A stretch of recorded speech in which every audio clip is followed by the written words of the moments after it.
People didn't use its address. They tipped their chins toward the end of the lane and said the name like a fact. House of Dead. Not haunted, just wrong. The lane squeezed itself narrower the closer it came, as if the newer buildings were embarrassed by their neighbor. The house hunched without collapsing, windows painted shut from the inside. Mail slot screwed closed. A second door behind the first with a rubber seal like a walk-in freezer. Stickers layered on the main door, sealed, unsealed, safety notice none, current enough to matter. The key turned as if underwater. The first breath of air smelled not of rot, but of its prevention. Bleach, cold metal, old water. Sound thinned the moment I stepped in. The lobby was small, pared down, a crooked certificate from a refrigeration company, foam stuffed into window frames, a vent capped and then recapped tighter. A taped note at eye level, door must stay closed, cooler running. No cooler hummed, only a distant vibration that didn't belong to this street. The house wore noise like a secret. I moved through without stopping to catalogue. The floorboards didn't complain. They'd been trained. Dust along the skirting was a fine, even rope broken only by a fresh arc at ankle height where something had been dragged recently. The air wasn't still so much as disciplined. Up the short staircase. The landing window had been painted over badly. A popped flake let a coin of daylight glide across the opposite wall. At the corridor's end, a door with 4 latches and a tight gasket waited without label. The wood around the handle had been rubbed smooth by careful hands. This was the room the name belonged to. Opening it let a degree of cold slide out. Foam panels lined the walls, cheap, mismatched, installed by a hand that learned on the job. The floor tipped slightly toward a corner with a discreet painted-over grate. Under a tarp, a squat generator crouched.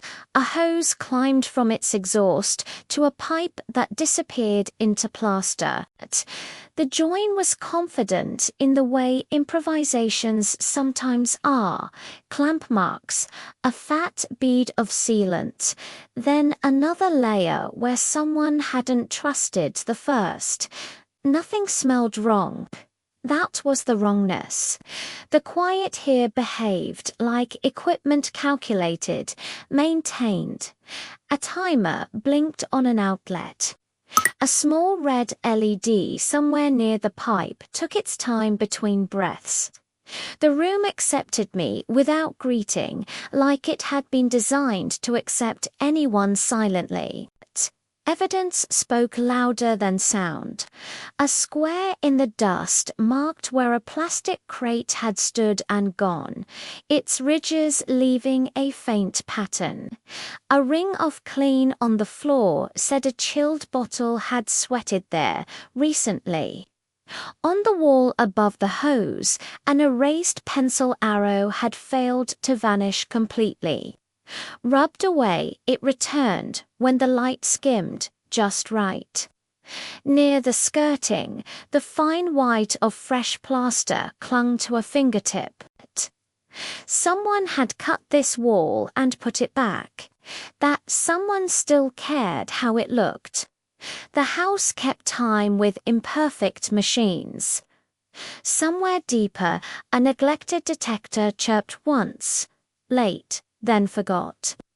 My breath sounded too loud in my head and not at all in the room.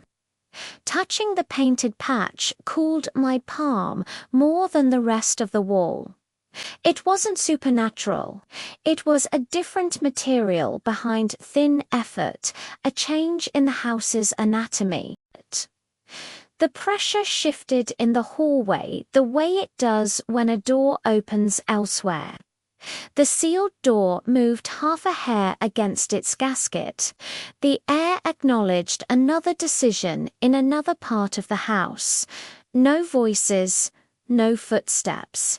The absence made the adjustment feel deliberate, like the building was moving furniture internally. I didn't call out.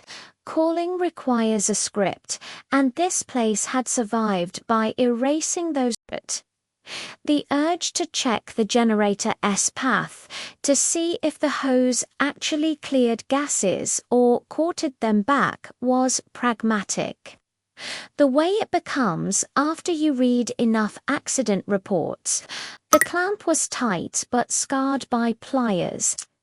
The sealant bulged with a bubble thin as soap. The wobble arrived in me before it arrived in thought. Sealed rooms teach the lungs a smaller stride. Between the rubber-lipped door upstairs and the rubber-lipped door downstairs, the house was built to slow exchange. My head felt cottoned at the edges. The timer's blink lengthened. The red LED's pulse began to own the room. It would have been easy to sit, to tell myself I'd just watch the light a few more cycles, then leave. The body, meanwhile, was taking inventory. Cool skin at the nose. A faint pressure under the eyes, a heaviness where air should be appetite. I put my fingers on the inner latch and the rubber kissed my knuckles with the wrong kind of warmth. That was when the house breathed. Not a gust, a subtle reallocation. The generator, waking, turned a murmur into a hum. The hose trembled against the pipe, shivered once like a plucked string. Somewhere behind the wall right, where the paint sheen changed a small cloth on wood. Sound acknowledged itself and went still. Not a ghost. A person who knew how to be smaller than a room. Leaving felt like obedience rather than escape. I set the latch back without snapping it. I didn't hurry. Haste ripples. The coin of daylight had climbed the landing wall and slipped low. On the stair I counted steps. Not because I needed to, but because counting gives you something to do while you respect rules you can name. At the bottom, the second seal waited, another door with another rubber rim. The air between the two doors held itself like a lung at the top of an inhale. I opened the outer one first, against every posted instruction, because stale air loves instructions.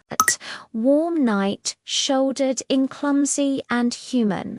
City sound thinned to threads by the house, thickened all at once. My head cleared in the space of 3 breaths. Outside, the lane accepted me like nothing had happened. Heat held low. A cat blinked from under a scooter. Far off, a truck coughed, and a vendor hawked in a voice that hit brick and bounced back freely.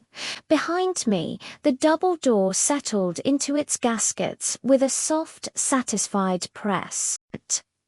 Later, the notes looked thin on paper.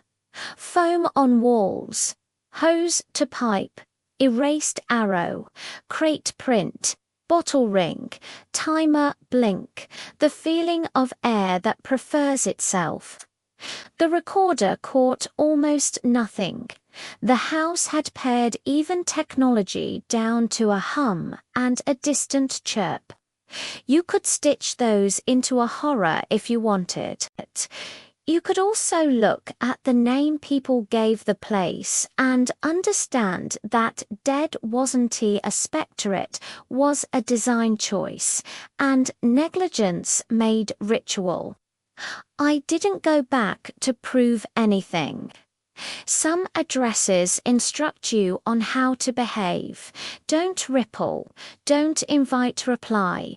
Don't linger where air is trained to forget you. The lane still narrows when you walk it. If you pass at dusk with the city loud and friendly, you might hear nothing at all. Or you might register under the chatter and the traffic. One small adjustment inside the house latch, set down gently like a kept promise you weren't meant to overhear. After I left, the house kept its appointment with my head. I didn't plan a return. I collected small timings. The lane ran on routines I learned when shutters rattled down, when scooters coughed awake, when the vendor's call dragged across brickhand. Somewhere inside that pattern, the house set its own tempo. A hum rose most evenings after dark. Not immediately, not with drama. First the almost silence, then a thread of vibration tugging at the air, then the settled, careful tone of a machine doing what it was built to do in a place that asked it to be discreet. The notebooks made it look like obsession. Dates, hours a mark, for when the hum began a mark 4, when it cut another, for the lone chirp of a neglected detector that sometimes remembered its duty and sometimes didn't. None of it was proof. It was a shape only a person who had been inside would recognize. Heat arrived early that month and stayed. The city organized itself around survival awnings, thrown wider, water sold warmer, arguments shortened by sweat. In that weather, the house grew tighter. Foam at the windows sealed a little harder. The painted overpane on the landing wore new skin. The gasket on the upstairs door looked freshly conditioned. Someone there understood the difference 1 degree makes. When I finally stepped back inside, it was during the hour when streets nap and sun bullies the color out of things. The outer door yielded. The inner door pressed its rubber against my fingers. The air between them lay dense as old syrup. The lobby smelled of chemicals and cold metal, less of bleach now, more of something citrus and clinical. The tape rectangle on the kitchen floor had been peeled and replaced in a neater hand. The drain it framed had been painted shut so precisely you could almost miss it. The note about the cooler was gone. The refrigerator had been unplugged and wheeled away. Its footprint remained as a pale rectangle of clean upstairs. The gasketed room felt slightly colder than last time and cleaner. Foam panels had been replaced one by one. The mismatched pattern remained, but the edges met flush. The red LED near the pipe had changed to blue, a new device stitched into the same old wall. The tarp over the generator was newer, no dust islands, no sun-faded fold lines. Hazard does not always live with incompetence. Sometimes it shares a bed with maintenance. Evidence still refused drama. Dust had been combed with a towel. Even so, a faint ridged square on the floor announced the crate's return and departure. Near the corner, the clean ring of a bottle had shortened into a crescent, as if whoever had set it down lifted it sooner now. The pencil arrow I'd failed to forget had been scrubbed off with intent. In its place, a different sign existed only because I had been taught how to look. A dottedness in the dust points where a knuckle had rested, then lifted, then rested again, drew a line along the skirting to the place where the wall S-paint still kept the memory of a cut. Above it, the sheen shifted a fraction. Behind it, the temperature borrowed cool from somewhere it shouldn't. My head began to carry the room the way lungs carry air they did not ask for. But it wasn't a feeling you can tell a doctor about without sounding unserious. The timer on the outlet ticked. The new indicator blinked. Both seemed too slow as I watched, though I knew they hadn't. Sealed places teach the body to waste less. The lesson is not gentle. I didn't test anything. I didn't touch clamps or peel sealant, didn't count the beats between engine clicks, cooling or warming. I noticed, and noticing was already a kind of participation. The rules here punished anything louder than ritual. Step in, take what the room gives, set nothing out of place, step out. Downstairs, the house kept track of me without moving. The double door at the entrance flexed a small muscle when I passed. I let the outer one go first again. Hot air shouldered in, happy and stupid, filling space that had been hoarded.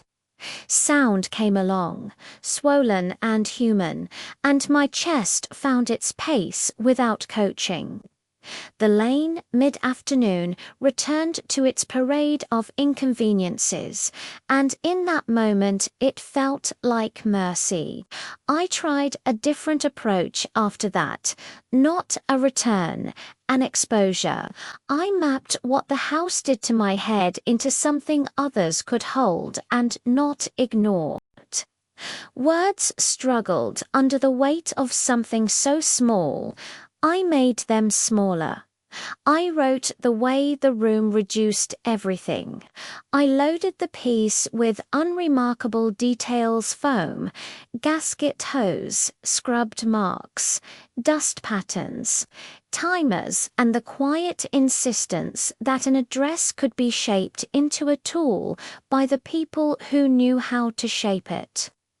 The responses arrived from corners that rarely admit each other. A preservationist wrote about pre-war construction and how it carries sound differently. A doctor wrote around the edges of what she wasn't allowed to say plainly. A neighbor from another neighborhood described a house where the windows never opened and silence wore the smell of solvents. They avoided names, and so did I. One message asked if I had been to the markets where medicine can be anything and nothing. Another linked to a court notice where an empty property was mentioned not as a residence but as a facility. Facts without faces, faces without facts. The city, most days, prefers it that way. Someone fixed a bright sticker to the House of Dead's door a week later, the kind that pretends to be official even when it isn't. The sticker vanished within hours. Adhesive ghosted the wood. 2 mornings after, a chain appeared whose lock didn't match any agency's taste. And then the chain was gone, replaced by a different one, then by none. The house outlasted attempts to name it and attempts to seize it. It had cooperated with more than one script before and could outweight this one. I passed in the evenings and listened with the permission of the rule that allowed only listening. Some nights the hum rose on schedule and steadied. Some nights it didn't. On the nights it didn't, the lane seemed larger. Shop signs rang brighter when they were hauled down against metal. A scooter's rattle flirted with music. On the nights it did, a cat avoided the threshold with purpose, and the vendor's call landed shorter and flatter. Survival trains even animals to measure air. I could have done more. I could have convinced someone whose uniform outranked the house's habit to step inside with instruments and laws. That might have ended the ritual and begun another. Everything would be documented in the clinical language that is good for court and bad at capturing how a place can make a person smaller without touching them. I didn't choose that. Maybe I should have.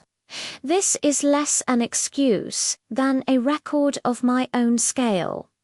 What changed finally wasn't a raid or a demolition. It was a drought of fuel. The city's logistics hiccuped and didn't apologize.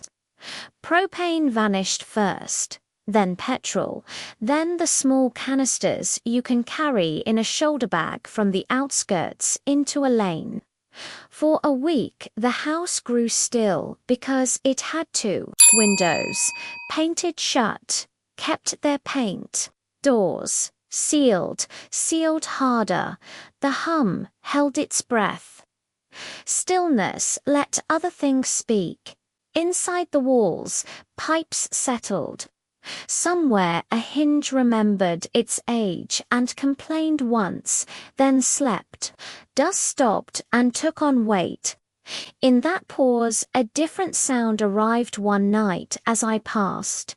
Not the tidy knock of adjustment or the mechanical patience of devices, but the uncoached sound of a box being set down by a body that hadn't slept well.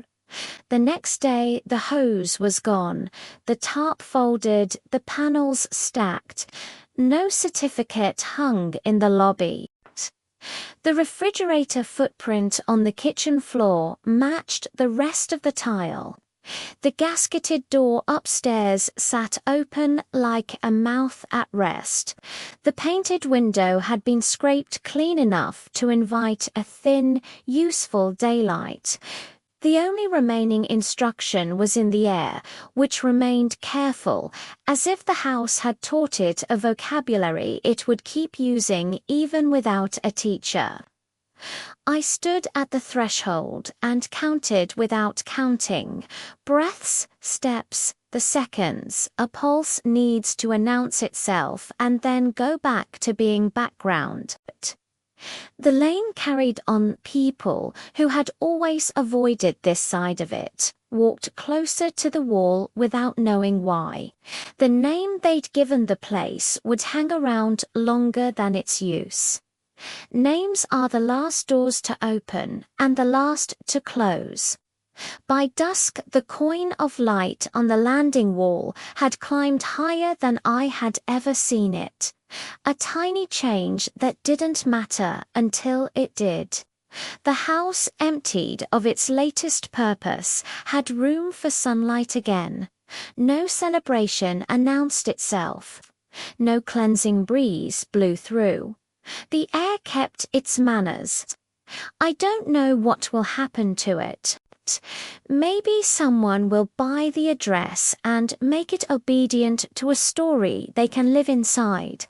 Maybe the first heatwave will teach them about gaskets and seals and rooms that remember. Maybe they'll leave because sleep won't find them there, or maybe the house will wait, practiced, until another arrangement asks it to become what people in this city are good at seeing and not seeing at the same time. Some nights passing, I hear nothing, and that feels like an answer.